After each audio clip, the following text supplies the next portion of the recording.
이 디모데라고 하는 사람은 사실 다문화 가정에서 출생한 분이에요. 아버지는 헬라 사람이고 어머니는 유대인입니다. 그 가정에서 디모데가 태어났거든요. 성경에 디모데라고 하는 이름으로 성경에 2권이 기록이 됩니다. 디모데전서, 그 다음에 또 하나가 뭐죠? 디모데후서. 사도 바울은 이 디모데를 얼마나 사랑을 했는지 내가 영적으로 낳은 아들이다. 사도 바울이 편지를 13권을 썼습니다마는 편지 형식의 성경을 쓰면서 6번에 걸쳐서 그 편지의 서두에 바울과 함께 디모데의 이름을 언급합니다. 참 귀하게 쓰임받은 사람이 이 디모데라고 하는 이 사람인데, 이 디모데의 믿음의 시작이 어디서부터 시작이 됐는가? 성경이 우리에게 가르쳐 주고 있거든요. 디모데후서 1장 5절에 보시면 사도 바울이 디모데에게 이렇게 편지를 씁니다. 같이 한번 읽을까요? 이는 내 속에 거짓이 없는 믿음이 있음을 생각함이라. 어떤 믿음이 있어요? 거짓이 없는 믿음. 믿음은 믿음인데 순수해요. 그 믿음 속에 진실함이 있어요. 여러분, 그 믿음 가지고 사십시다. 그러니까 디모데 속에 그런 믿음이 있다고 하는 것을 바울이 알고 있어요.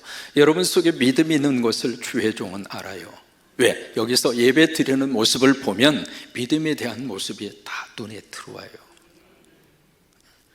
그러니까 바울은 디모데를 생각할 때마다, 자, 처음 거 다시 띄워줘요. 디모데를 생각할 때마다 그 디모데 속에, 이 친구 속에 거짓이 없는 믿음이 있구나.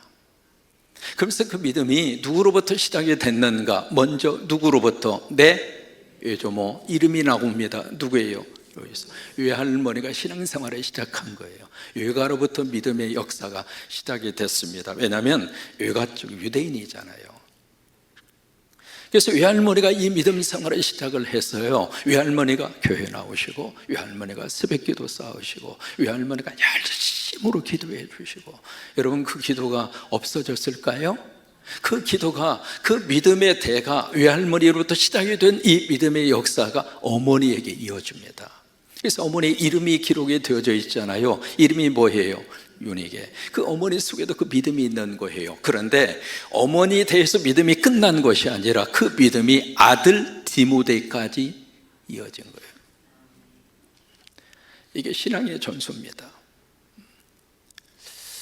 그러니까 디모데의 이 믿음이 어느 날 갑자기 디모데 속에 생기는 것이 아니라 이 믿음이 어머니로부터, 이 어머니는 또 어머니로부터. 여러분, 신앙이 자꾸 대를 이어서 가잖아요. 그러면 하나님이 어떤 복을 주시는가? 곱셈의 복을 줘요. 어떤 복? 자, 잘 보세요. 믿음을 시작하면은 믿음의 1세대가 있습니다. 1세대는 곱하기 1을 하면 얼마예요?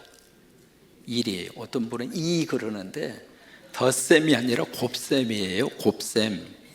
그러니까 믿음의 1세대는요, 참 그 신앙의 뿌리를 내기까지 쉽지가 않아요.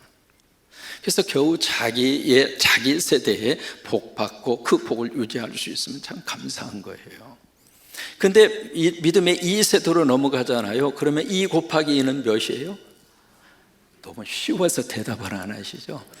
믿음이 2대 정도 넘어가면 거의 믿음과 하나님의 거룩한 축복이 거의 동시적으로 가요. 근데 이 믿음의 대가 3대로 넘어가잖아요. 그러면 3 곱하기 3은 얼마죠?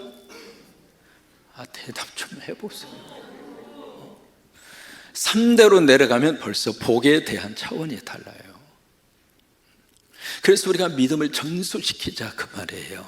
이 믿음이 내 대로 끝나지 말고 이 믿음이 계속 대를 이어서, 나보다 우리 자녀들이 더 예수 잘 믿고 교회 잘 섬기고, 그 다음에 우리 손주들이 나보다 더 잘 돼서 더 하나님 앞에 쓰임을 받고 하나님이 더 귀하게 쓰임 받는 우리 후손들이 되고, 그렇게 되기를 원하시면 손 들고 아멘.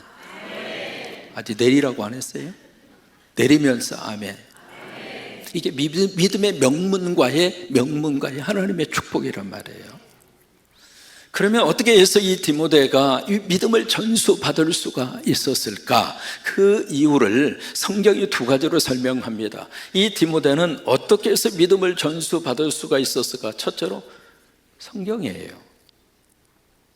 두 번째로 이 디모데가 어떻게 이 믿음을 전수받을 수가 있었을까? 하나님이 주신 이 교훈에 대해서 끊임없는 부모와 자녀와의 대화가 있었어요.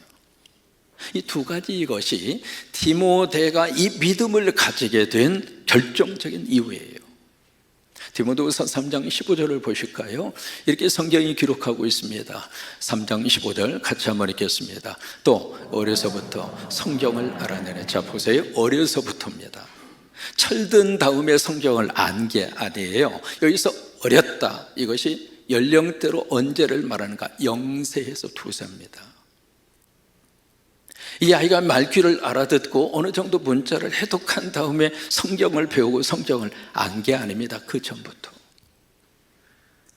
그러니까 유대인들은 아이가 태어나죠. 태어나서 이렇게 움직이고 뭔가 옹알을 하고요, 뭔가 사물을 판단하는 그 순간부터 그 아이들이 성경을 덜 가까이 할 수 있도록 부모들이 어떻게 하느냐면 성경 겉표지에다 꿀을 발라놔요.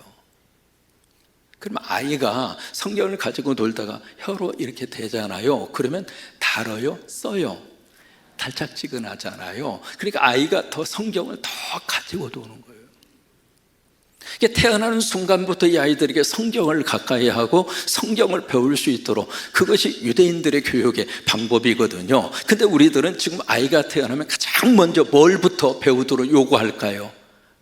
알파벳 A, B, C, D, E, F, G. 아이가 태어났는데 뭐가 눈앞에서 빙글빙글 돌아요. 뭔가 싶었더니 알파벳 딱 해가지고 돌아가게 해요.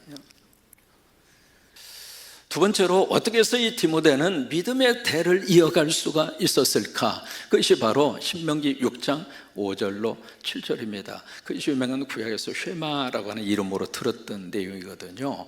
거기 쉐마라고 하는 단어의 뜻은 히브리 말로 들어라, 영어로 listen이라고 하는 말이거든요.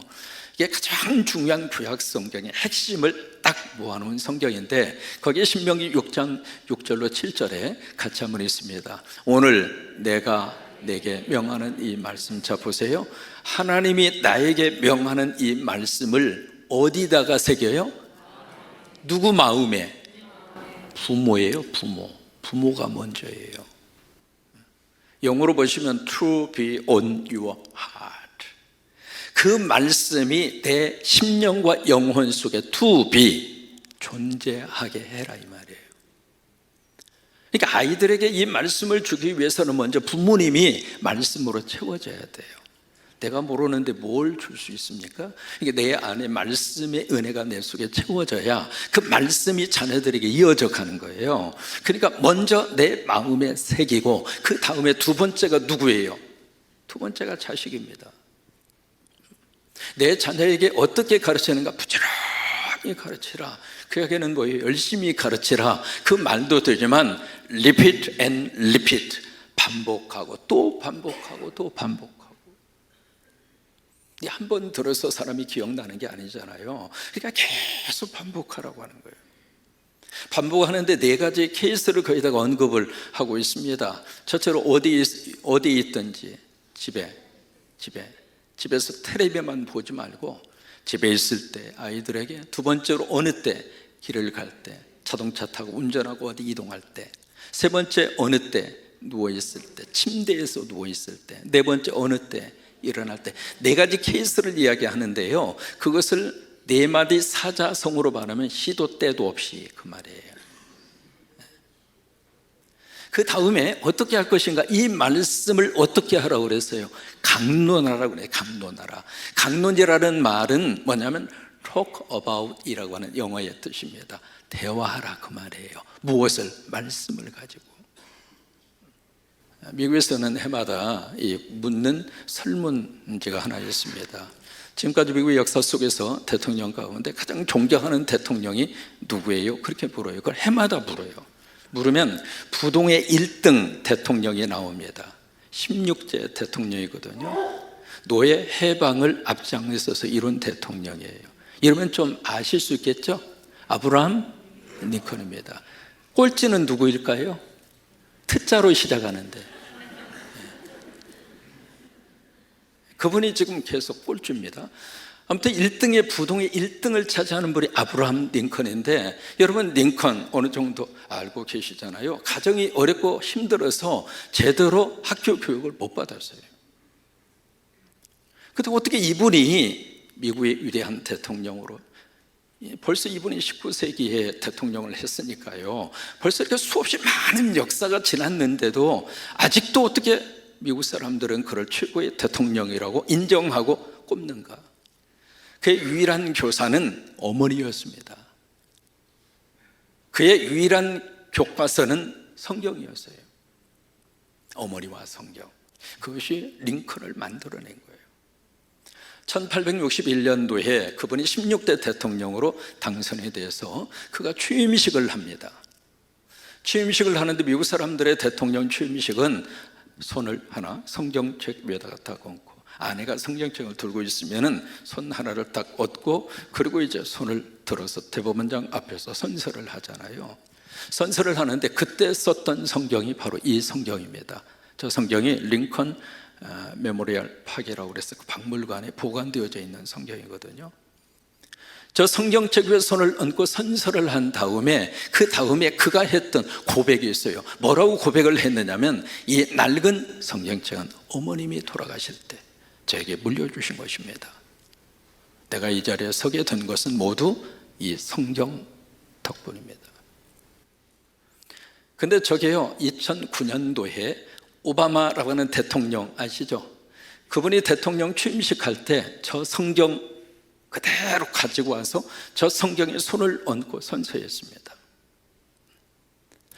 오늘 성경에서 한 여인을 만나게 되는데요, 그 여인의 이름이 루자로 시작합니다.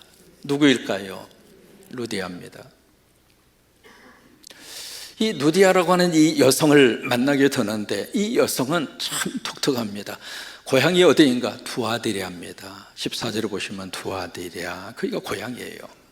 근데 이게 두아디리아하고 루디아하고 발음이 좀 비슷하지 않아요? 루디아, 두아디라, 두아디라, 루디아, 비슷하죠? 이게 루디아라고 하는 이 단어의 뜻은 두아디리아 출신이다, 그 말이에요.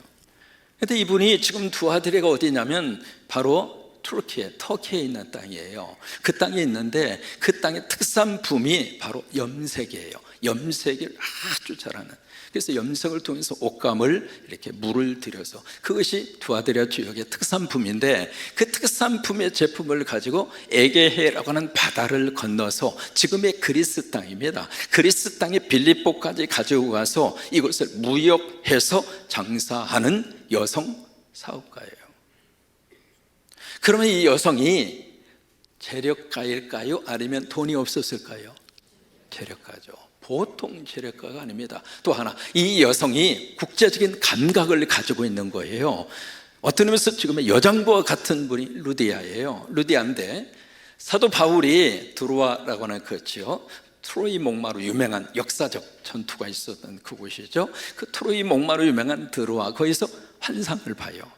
환상 가운데 마게도냐 사람, 다시 말해 유럽 사람이 꿈에 나타나서 건너와서, 다시 말해 에게해를 건너와서 우리를 도와주세요, 그 꿈을 꾸는 거예요. 그 꿈을 꾼 다음에 이 바울이 기도하는 중에, 하나님이 나를 이쪽으로 부르시는구나, 아멘하고 에게해를 건너서 유럽 땅, 지금의 그리스 땅으로 넘어갑니다. 넘어가는데 바울의 입장으로서는 그 에게해를 건너서 건너갈 때 아무 대책이 없었어요. 어디로 가야 할지도 모르고 아는 사람도 없고 뭘 해야 될지도 모르고. 근데 바울에게는 대책이 없었는데 순종하고 가니까 하나님에게 대책이 있었어요. 따라서 한번 하세요. 나에게 대책이 없어도 하나님께는 대책이 있다. 아멘. 하나님께 대책이 있는 거예요. 딱 가서 보니까 하나님의 대책이 누구냐면 루디아예요.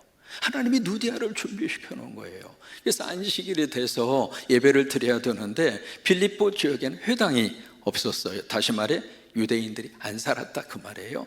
그래서 그들의 전통적으로 회당이 없으면 강가에 가서, 그게 이제 바벨론 포로 생활에 있었던 생활의 습관입니다. 그래서 강가에 모여서 같이 기도를 하는 것이 유대인들의 습관이에요. 그래서 이제 그런 마음을 가지고 딱 강가에 가서 보니까 여자들이 거기서 강가에서 모임이 있는 거예요. 그들을 대상으로 바울이 복음을 전합니다.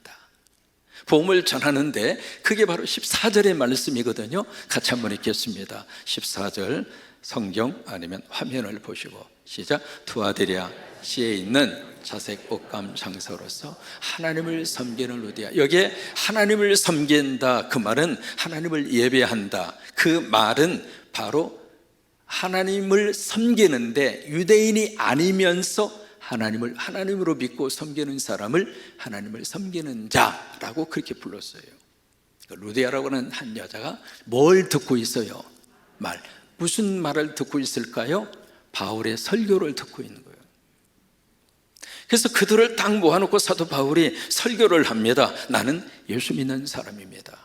그 예수님이 우리를 죄를 위해서 십자가 돌아가셨고 그 예수를 믿으면 우리의 모든 죄를 다 사함받고 용서받습니다. 그런데 그 예수님이 돌아가신 지 사흘 만에 부활하여 다시 사셨습니다. 그 예수를 믿으면 우리도 다시 삽니다. 우리도 다시 부활합니다. 근데 그 예수가 구약성경에서 말씀을 하셨던 하나님이 보내시겠다고 약속하신 메시아 그리스도가 바로 그 예수입니다. 나는 그 예수를 믿는 사람인데 당신들도 그 예수를 믿고 복음의 은혜와 축복을 받았으면 좋겠습니다. 이런 내용으로 사도 바울이 설교를 하고 있는 거예요. 근데 그 설교를 하고 있을 때 그 다음에 무슨 역사가 나타났는가? 자, 14절 다시 한번 띄워져 보시면 거기에 처음부터 같이 한번 읽겠습니다. 두아드리아 시에 있는 자색 옷감 장사로서 하나님을 섬기는 누디아라 하는 한 여자가 말을 듣고 있을 때, 뭐하고 있을 때? 설교를 듣고 있을 때. 지금 여러분도 마찬가지입니다. 설교를 듣고 있을 때 그 다음에 주께서 그 마음을 어떻게 했어요? 열어주셨어요. 이 시간에 하나님이 여러분들의 마음을 확 열어주셔서, 성령님이 여러분들의 마음을 열어주셔서 설교가 여러분의 하나님의 말씀으로 설교가 내 안에 들리도록 바울이 노력해서 그들의 마음을 여는 거 아니에요. 설교자가 여러분들의 마음을 열을 수 있는 능력이 설교자에게는 없어요. 제가 무슨 재주로 여러분들의 마음을 열어요? 여러분들이 어떻든 이 예배를 드리고 설교를 들으면서 은혜만 받을 수 있다면 저 여기서 망가져도 괜찮아요. 여기서 한번 뒤집어 볼까요? 제가 뒤집어져서 여러분들이 은혜만 받을 수 있으면 저 할 수 있어요. 그러니까 설교자가 아무리 노력을 한다 하더라도 설교자가 성도들의 마음을 열 수 있는 능력은 없어요. 누가 열어주시는가? 주님이 열어주세요. 성령님이 열어주세요. 영어 번역이 그렇게 되어 있습니다. The Lord open her heart. 그 마음과 심령을 누가 열어주었는가? The Lord, the Holy Spirit. 성령님이 그 마음을 열어주신 거예요. 그래서 거기에 많은 여인들이 이 바울의 설교를 듣고 있었지만은 루디아의 마음을 성령님이 열어준 거예요. 또 하나, 성령님이 열어주실 때 루디아가 성령이 내 마음을 열을 때 루디아도 마음을 함께 여는 거예요. 여러분, 성령님이 아무리 열고 싶어도 내가 닫아버리면 안 열리는 거예요. 그래서 루디아의 마음이 열렸어요. 열려서 14절 다시 한번 띄워줘 보세요. 주께서 그 마음을 열어 누구 말을 따르게 했어요? 바울의 말이 무슨 말입니까? 바울의 설교예요. 그 설교에 긍정적 반응을 보이게 했다 이 말이에요.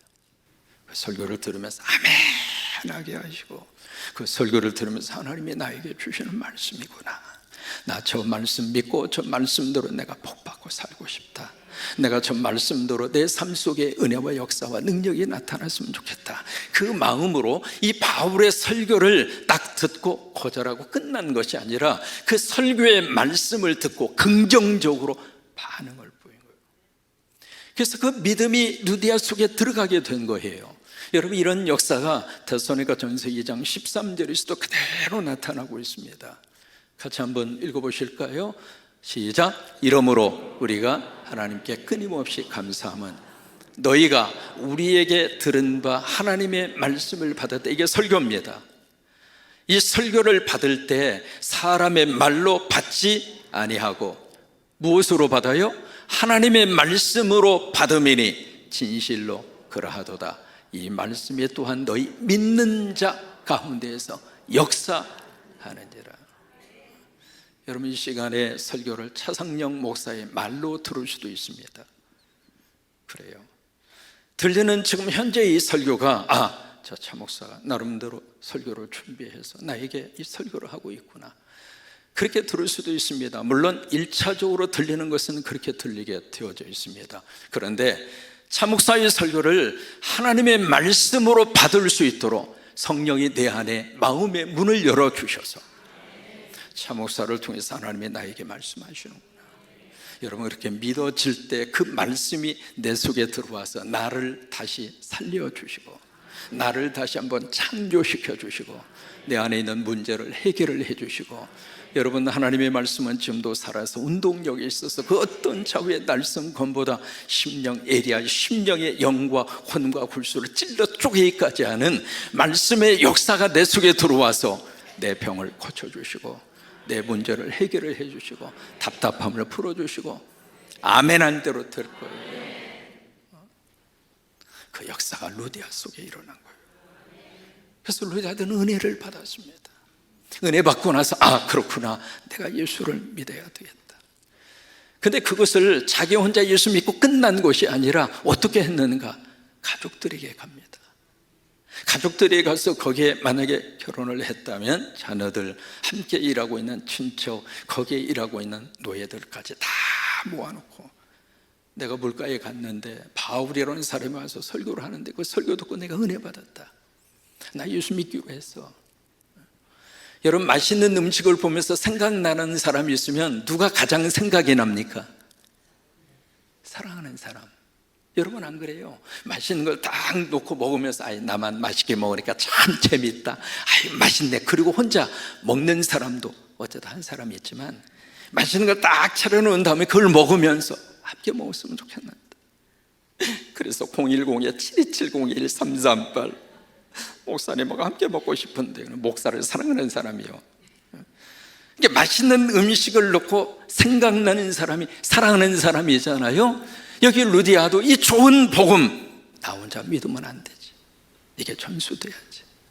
그래서 가족의 식구들까지, 그래서 다 의견을 모아서 그래, 그러면 우리가 세례 받자. 그리고 15절의 역사가 나타나는 겁니다. 15절에 보시면 그와 누가, 그 집이라고 하는 것은 집이 세례 받았다 그 말이 아니잖아요. 그 집에 속한 가족이 세례를 받았는데 어떻게? 다 받았어요. 그 가족에 속한 사람 한 사람도 없이. 여러분 가족 모두가 다 하나님 예수 그리스도의 복음 안에 들어오기를 축복합니다. 다 세례 받았어요. 결국 여인들의 빨래터가 세례터가 된 거예요. 빨래하던 그 현장이 살림의 역사가 일어나는 살림터가 됐어요. 지난번 순례팀과 함께 그 자리에 가서 예배하고 그 자리에서 기도하는데 지금도 물이 그렇게 막 물소리가 그렇게 정겨워요. 앉아서 이제 같이 팔도 잠그고, 그런데 그 순례팀 중에 한 분이 스스로가 나 침례 받고 싶다고, 뭐 누가 침례 주고 싶어서 준 게 아니라 본인 스스로가 자리를 좀 잡으려고 가다가 어떻게 미끄러져서 스스로가 침례를 받았는데 내 누구라고 말은 안 하는데 스스로가 침례를 받는 그 사건도 일어났습니다만은 바로 거기가 역사적으로 굉장히 중요한 장소입니다. 왜요? 유럽의 최초의 세례자가 나온 거예요. 그 이름이 누구예요? 루디아. 근데 그 믿음을 본인만 가지고 끝난 것이 아니라 그 믿음을 자기 가족들까지 전수한 거예요. 여러분, 5월달 믿음의 3대 이 거룩한 예배를 주께서 받으셔서 여러분 가정마다 다 그렇게 되시기를 바라고, 그러면서 우리가 3대 찬양 다시 한번 힘있게 같이 한번 부르겠습니다.